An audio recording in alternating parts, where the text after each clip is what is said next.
نکاح نامے پہ لڑکی کا سائن لینے سے کیا اجازت ہو جاتی ہے یا لڑکی سے الگ سے پوچھنا ضروری ہے کہ قبول ہے یا نہیں؟ نکاح نامے پہ کچھ بھی نہیں لکھا ہوا ہوتا، کوئی اجازت کے الفاظ بھی نہیں ہوتے، ایجاب و قبول کے الفاظ بھی نہیں ہوتے، لہذا نکاح نامے پہ سائن کرنے سے کچھ بھی نہیں ہوتا۔ ہاں، اگر لڑکی سے پوچھا گیا کہ ہم تمہارا نکاح فلاں سے کرا رہے ہیں، تمہاری طرف سے اجازت ہے، یہ پوچھنے کے فوراً بعد لڑکی نے سائن کر دیے نکاح نامے پہ، تو یہ سائن دلالتاً اجازت سمجھے جائیں گے، بھئی یہ راضی ہے، راضی نہ ہوتی تو سائن نہ کرتی۔ تو یہ اگر سوال کیا گیا تھا لڑکی سے اور اس کے جواب میں لڑکی نے سائن کیے یا زبان سے ہاں کہہ دیا یا خاموش رہ گئی، کنواری لڑکی اگر باپ اس سے پوچھے یا بھائی پوچھے اور وہ خاموش رہے تو یہ خاموشی بھی اس کی دلیل ہے کہ یہ راضی ہے۔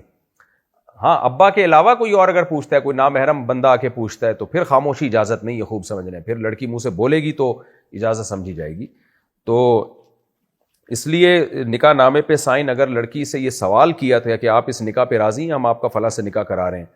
اور وہ جواب میں سائن کر دے تو یہ سائن کرنا تو اجازت سمجھا جائے گا، ورنہ اگر ویسے ہی کوئی سائن کر دیتی ہے تو اس سائن کرنے کو اجازت نہیں سمجھا جائے گا، نہ اس سے نکاح ہوتا ہے۔